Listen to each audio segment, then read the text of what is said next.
vamos dar continuidade à palestra de hoje, que é com a Cristiane Parmita, membro dessa casa, e vai estar falando para nós sobre as leis divinas por nós. Boa noite a todos. Vamos continuar as nossas reflexões sobre as leis divinas, mas vendo a relação delas conosco e como nós também podemos interagir com essas leis. Então, Kardec pergunta na questão 614 o que se deve entender por lei natural.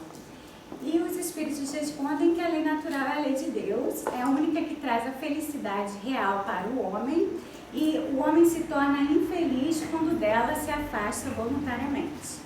E ele continua: as leis divinas, que é o que compreendem no seu âmbito, concernem a alguma outra coisa que não somente ao procedimento moral. Então a lei divina engloba só o procedimento moral ou engloba algo a mais? E a resposta dos espíritos foi: todas as da natureza são leis divinas, pois que Deus é o autor de tudo. O sábio estuda as leis da matéria, o homem de bem estuda e pratica as da alma. Então nós podemos compreender que as leis que estudamos na ciência humana, e já descobrimos, por exemplo, a lei da gravidade e etc., faz parte da lei divina, porque foram criadas por Deus. O que abrange o nosso ponto de vista com a questão da ciência, do conhecimento científico, sendo importante também. Porque aqueles que trabalham nesse campo estão servindo a Deus, estão sendo sacerdotes, né, de Deus, muitas vezes sem nem saber. E aquele homem de bem, aquele que já procura aprimorar em si as virtudes, conquistando as virtudes, aprimorar em si a sua parte menos nobre, vamos dizer assim, ele estuda as leis de Deus e as pratica conscientemente. Então já é mais um passo à frente. E ele pergunta: o que vocês acham para os espíritos da divisão didática que eu fiz das leis divinas conhecidas por nós até o momento, porque nós não conhecemos todas as leis divinas, em 10 partes? Então ele pediu, vamos dizer assim, a opinião dos espíritos, né? O que vocês acham quanto a isso? E os espíritos responderam: essa divisão da lei de Deus em 10 partes é de Moisés. Eles associam essa lei interessantemente com a lei dos 10 mandamentos de Moisés. E de natureza abranger todas as circunstâncias da vida, o que é essencial. Podes, pois, adotá-la sem que por isso tenha qualquer coisa de absoluta, como não tem nenhum dos outros sistemas de classificação, que todos dependem do prisma pelo qual se considere o que quer que seja. A última lei, que é a lei de justiça, amor e caridade, que ele mencionou, é a mais importante, por ser a que faculta ao homem adiantar-se mais na vida espiritual, visto que resume todas as outras. Então é interessante a resposta dos espíritos, porque eles falam que a divisão está bem, está ótima, mas não é absoluta, não engloba todas as leis divinas, porque nós ainda não temos as condições evolutivas necessárias para compreender todas essas leis divinas e ainda vamos evoluindo e aprendendo mais sobre essas leis. Então eles falam aqui que os sistemas de classificação na Terra não são absolutos, então podem ser mudados, modificados. E Kardec mesmo nos ensina, né, que a ciência se evoluindo e se reciclando, o espiritismo acompanharia essa evolução também. Então aqui nós podemos pensar sobre essa parte. Quando fala aqui que a lei de justiça, amor e caridade é mais importante, nós podemos refletir que ela engloba, essa lei, todas as outras, a justiça, amor e caridade. E fala aqui também que depende do prisma pelo qual nós interpretamos essas leis, o que nos faz pensar que as leis humanas, por exemplo, ainda são bem limitadas na interpretação das leis divinas. Então, por isso, pelo nosso nível evolutivo, nós ainda não abarcamos todas as leis divinas. E, pegando o gancho, nós vamos começar a compreender a lei de justiça, amor e caridade aqui na reflexão juntos, quando Kardec pergunta assim: como se pode definir a justiça? Então, o que é a justiça? A justiça consiste em cada um respeitar os direitos dos demais. Essa é a resposta dos espíritos superiores.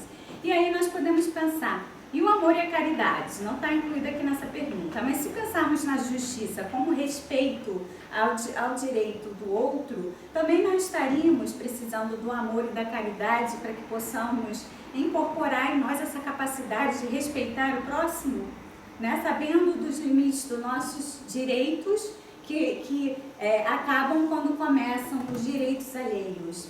E a Joana de Ângeles, eu faço aqui, intercalei as leis morais da vida de Joana de Ângeles com o comentário dela sobre as leis divinas, de acordo com o que Kardec separou. Então, ela fala assim: Jesus recomendou-nos com a sua autoridade inconteste: batei e abri-se-vos-á, buscai e achareis, pedi e dá-se-vos-á. Se esperas encontrar à tua disposição a misericórdia divina, amanhã, se agora o mensageiro dela em relação aos que te batem à porta, te pedem e te buscam, executando mais meritório esforço na caridade sem jaça, dar e dar-se sempre sem limite. Então aqui ela está falando, esse livro comenta todas as leis que Kardec colocou, e ela está falando da lei de justiça, amor e caridade, de dar sem limite, dar e dar-se sem limite. Então aqui ela está falando também da misericórdia divina. Se hoje eu faço a minha parte, né, procurando ser hoje esse que faz a minha parte através da prática do amor, da caridade, da justiça, do respeito ao próximo. Então, abraçando essa proposta de todos que me chegam, todos que batem a minha porta, que eu aprenda a lidar, isso é muito meritório pelo esforço da caridade sem máscara, né? Podemos entender assim a caridade real, a caridade que procuramos exercer como espíritos imortais. Agora, a lei do trabalho, ele pergunta: por trabalho só se devem entender as ocupações materiais? Então, só o que eu faço para ganhar dinheiro ou para ganhar qualquer coisa em troca é considerado trabalho? E os espíritos respondem que não. O espírito trabalha, assim como o corpo. Toda ocupação útil é trabalho. Então, aqui está falando que o espírito trabalha. Então, nós podemos trabalhar sempre no nosso dia a dia. Quando nós estamos ali colocando em prática as leis de Deus, nos esforçando para fazer isso, nós estamos trabalhando. Não só para ganhar o dinheiro. Quando eu estudo, eu trabalho. Quando eu medito sobre o que eu preciso aprimorar em mim, eu estou trabalhando. Porque o espírito trabalha, quer dizer, transcende o entendimento de algo físico e passageiro. E o comentário da Joana: o trabalho é, ao lado da oração, o mais eficiente antídoto contra o mal, porquanto conquista valores incalculáveis com que o espírito corrige as imperfeições e disciplina a vontade. O trabalho de boa procedência em qualquer direção produz felicidade e paz, dele jamais te arrependerás. Então tira um pouco o nosso foco de que trabalho é pesado, se eu pudesse eu não trabalhava não, trabalho é algo muito ruim. Tira essa mentalidade, se nós pararmos para raciocinar. Porque aqui está falando que o trabalho ao lado da oração produz esse crescimento espiritual que nós todos buscamos. Fala aqui, corrigindo as nossas imperfeições e disciplinando a vontade. Sem o trabalho espiritual, o trabalho físico também, que no nosso dia a dia precisamos exercitar em muitas leis de Deus no trabalho, durante na conquista, né, do nosso pão de cada dia também. Isso tudo nós estamos trabalhando nós mesmos, como espíritos imortais. Né? Então fala aqui que o trabalho de boa procedência, todo esforço bom que eu fizer, vai me trazer felicidade e paz real, porque vai me trazer a paz de consciência, o crescimento espiritual que eu busco. Sobre a lei de adoração, em que consiste a adoração? Kardec pergunta. E os espíritos respondem: na elevação do pensamento a Deus. Pela adoração, aproxima o homem de sua alma.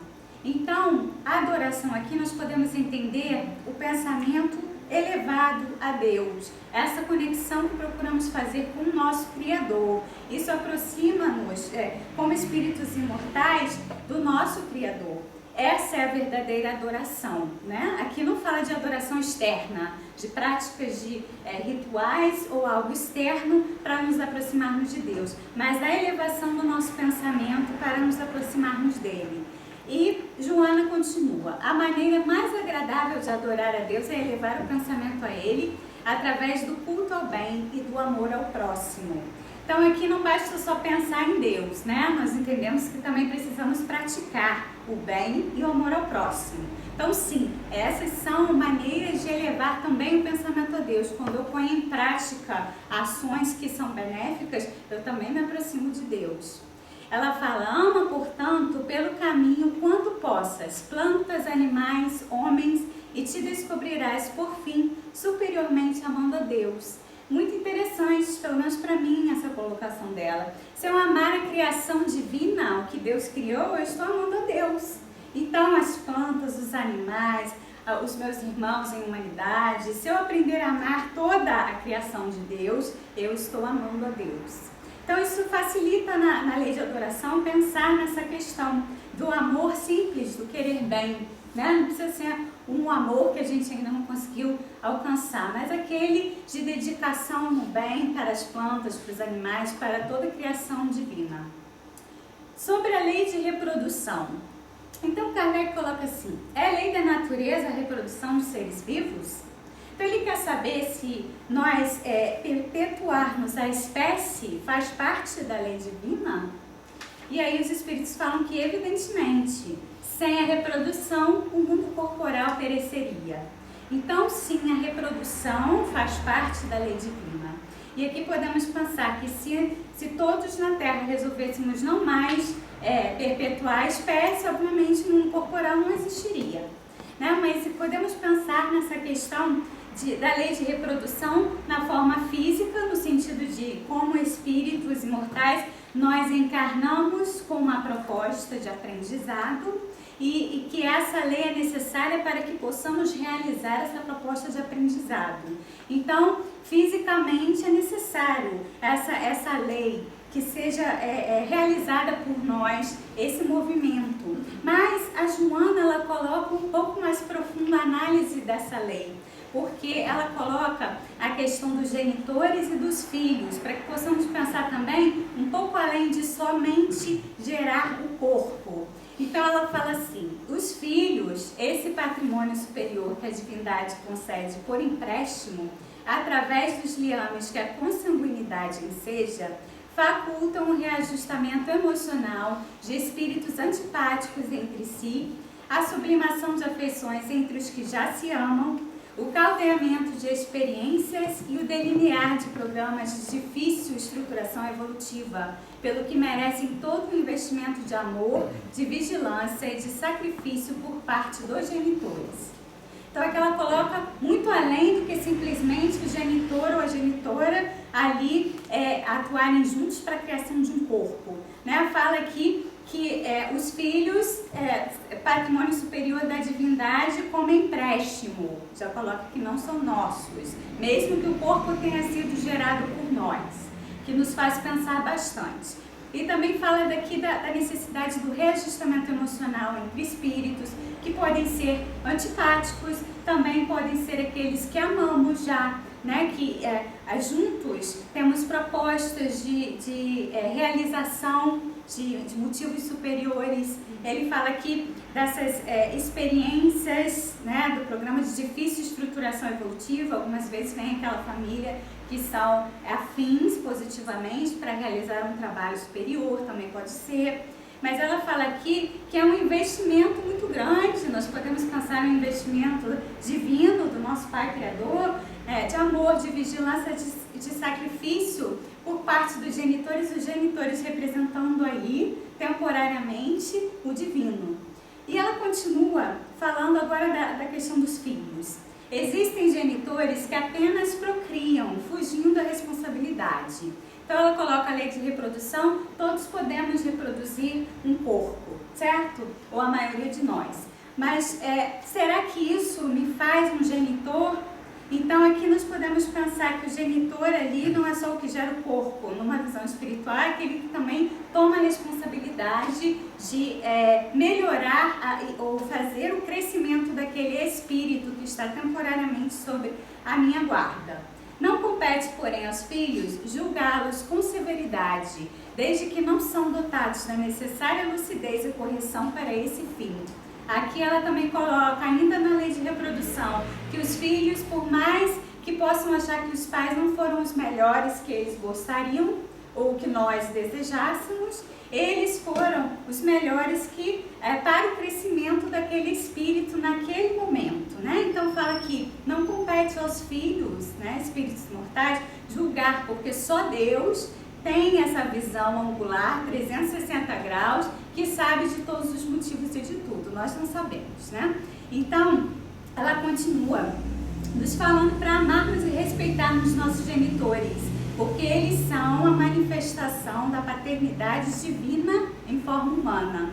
Então, Deus nos coloca nessa situação de encarnação, de contato, de convivência para o nosso crescimento, que é o melhor para nós, muitas vezes com aqueles pais que fizemos por merecer, ou que são melhor para nós no crescimento espiritual, mesmo que não concordemos com Deus, Ele sabe melhor. Então, é que possamos encarar isso com a manifestação da paternidade divina em forma humana através dos pais, sabendo que Deus ali está atuando para o nosso melhor, sempre. Sobre a lei de conservação, ele fala: com que fim outorgou Deus a todos os seres vivos o instinto de conservação? E os espíritos respondem: todos temos que concorrer para o cumprimento dos desígnios da providência divina. Por isso que Deus deu a nós essa necessidade de viver, né? De preservarmos-nos para podermos viver na Terra e cumprirmos a nossa tarefa aqui. Então, ele fala aqui que nós sentimos muitas vezes sem nem nos apercebermos disso. Então, a lei de conservação, como nós falamos aqui antes, não se refere somente à conservação do corpo físico, da vida física, né? Vai mais além do que isso. E a Joana comenta falando: construções superiores do bem só sobram quando o amor próprio as sitia. Ela coloca aqui o amor próprio como sendo um excesso da lei de conservação que eu exerço. Eu estou ali me preservando egoicamente. Então, amor próprio é diferente do alto amor, né? Amor próprio é aquele que eu me amo, sou narcisista, amo só a mim, só eu importo. Mas no amor egóico. E ela continua: grupamentos humanos se desagregam quando o amor próprio semeia o separatismo. Quer dizer, o separatismo pode nascer do meu amor próprio. E fala de Jesus, que ele, caluniado, agredido, desrespeitado, abandonado e crucificado, ainda assim lecionou o amor fraternal, que é bem diferente do amor próprio, amor a todos, e as leis divinas também. Então, isso é a antítese do amor próprio. E assim, atestando a suprema força de que se encontrava investido, ofertou-nos, sábio, a mensagem advertência salvadora contra esse inimigo que habita em nós e deve ser combatido sem trégua, o amor próprio. Então aqui ela vai um pouquinho mais a fundo sobre a lei de conservação, sobre a nossa preservação do nosso bem-estar, ou do corpo físico, etc., que o amor próprio proporciona, me colocando ou as minhas necessidades como mais importantes do que a do próximo. Sobre a lei de destruição, é lei da natureza a destruição?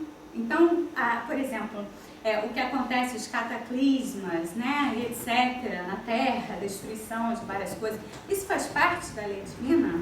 E os Espíritos falam: preciso é que tudo se destrua para renascer e se regenerar. Aqui nós podemos pensar no âmbito físico, como eu mencionei, mas também podemos pensar no âmbito das nossas ideias, emoções, porque precisamos muitas vezes destruir simbolicamente aquele homem velho para que o homem novo ganhe espaço. Porque o que chamar de destruição não passa de uma transformação que tem por fim a renovação e melhoria dos seres vivos. Então, falando também dessa renovação, não só física, né? Porque a natureza se renova depois de uma tempestade, as flores crescem, tudo volta ao normal. Mas também falando da nossa renovação íntima. E a Joana fala: a vida são as experiências vitoriosas ou não. O que se ensejam aquisições para o equilíbrio e a sabedoria. Os acontecimentos são conforme ocorrem e como tal devem ser enfrentados. Então ela coloca aqui nessa lei que nós vamos ter sucessos e insucessos. Então nós vamos ter a destruição de parte de algo que possamos estar fazendo equivocadamente, para que possamos renascer, renovarmos-nos como alguém melhor. E ela continua: os problemas constituem recursos de que a vida dispõe para selecionar os valores humanos e eleger os verdadeiros dos falsos lutadores. Então, os valores humanos que nos servem para o bem, né? Para o nosso crescimento como espíritos imortais. Então, esses é como se fosse coado, né? Por esses problemas, por essas experiências, o que realmente me serve como espírito imortal e aquilo que não serve. Sobre a lei de sociedade, ele pergunta: a vida social está em a natureza? Então a vida social faz parte da lei divina? Certamente. Deus fez o homem viver em sociedade. Então ele não nos deu a palavra ou todas as nossas faculdades que possuímos em vão, inutilmente. Certo? Se pararmos para pensar, né, a nossa convivência, nós temos diversas faculdades que utilizamos e elas não a utilizamos e não temos em nós em vão. Tem um propósito para isso, né? Deus nada faz de inútil. Viver o Cristo, Joana fala, é também conviver com o próximo, aceitando-o conforme suas imperfeições, sem constituir-lhe fiscal ou pretender corrigi-lo, antes acompanhando-o com bondade, inspirando-o ao despertamento e à mudança de conduta de moto próprio. Então aqui ela fala nessa questão da lei, de que a lei de sociedade, né, que o Cristo também ensinou, convivendo com o próximo de qualquer procedência, porque foi assim que ele fez, né? Então, ele aceitou as imperfeições de todos, ele soube orientar a todos para o bem, e também nos convida a agir assim, né? Sem se tornar fiscal, sem querer corrigir, né? Sem querer se impor a ninguém. E fala aqui, conduziu ao despertamento, a mudança de conduta de moto próprio, quer dizer, despertou aquela vontade nos seres de se mudarem para melhor, porque eles compreenderam que era o melhor para eles. Então, de moto próprio, por escolha própria desses seres em segui-lo. E nós somos convidados a também agir assim, na lei de sociedade, na convivência uns com os outros. Sobre a lei de progresso, tem o homem o poder de paralisar a marcha do progresso? Então, se eu quiser que o mundo não progrida mais, eu quero que fique tudo estagnado, não quero que o bem cresça na Terra, isso pode acontecer? E os espíritos falam, não, mas tem às vezes o de embaraçá-la, né? Então, nós podemos sim retardar o processo, porque nós podemos escolher não nos melhorarmos. Então, nós estamos retardando o nosso próprio caminho de progresso, né? Então, assim, embaraçamos também, porque somos uma parte da sociedade e afetaremos todos ao nosso redor. E a Joana comenta sobre isso. Examinando a problemática da evolução, os mensageiros encarregados da codificação espírita foram taxativos. Espíritas, amai-vos, este o primeiro ensinamento. Instruí-vos, este o segundo. Foi até mencionado no estudo, né? E ela continua. Nem o amor sem equilíbrio, arrebatamento que revela paixão e desconcerto interior, nem a instrução intelectual sem o conteúdo de amor, a transformar-se em vapor alucinante de vaidades perniciosas com destrutivas. Então, nem um lado demais, nem um excesso de amor ali, sem raciocínio nenhum, e nem o desenvolvimento somente intelectual, sem o desenvolvimento do sentimento, para que as duas asas nos equilibrem, as duas asas que nos levam à sabedoria. E sobre a lei de igualdade, ele pergunta, perante Deus são iguais todos os homens? Sim, todos tendem para o mesmo fim. E Deus fez suas leis para todos, quer dizer, não há privilégios. Ninguém aqui tem privilégio diante de Deus. O sol, luz para todos, aqui como eles falam, e anunciais assim uma verdade maior e mais geral do que pensais. Então aqui que possamos abandonar a ideia dos privilégios ou de negociar com Deus, porque a lei dele é para todos nós, sem exceção. Então, Joana comenta, por penetrar no âmago das questões e no cerne das consciências, afirmou Jesus, vós julgais segundo a carne, eu a ninguém julgo. Então, aqui ele está falando que nós entendemos só pelo que vemos, pela realidade física, muitas vezes somente. Ele a ninguém julgava, porque ele já entendia muito mais da realidade espiritual do que nós podemos entender agora. Faze a paz com todos e fruirás das messes da paz, não julgando, condenando ou perseguindo ninguém. Então aqui fala a Joana que se fizermos a paz conosco mesmo, se almejarmos a paz em nós e através de nós, através dos nossos atos do dia a dia, sem julgar, sem condenar, sem perseguir ninguém, fazendo a nossa parte, nós vamos estar dentro dessa lei. Agora sobre a lei de liberdade. Muito interessante essa lei. Haverá no mundo posições em que um homem possa jactar-se de gozar de absoluta liberdade?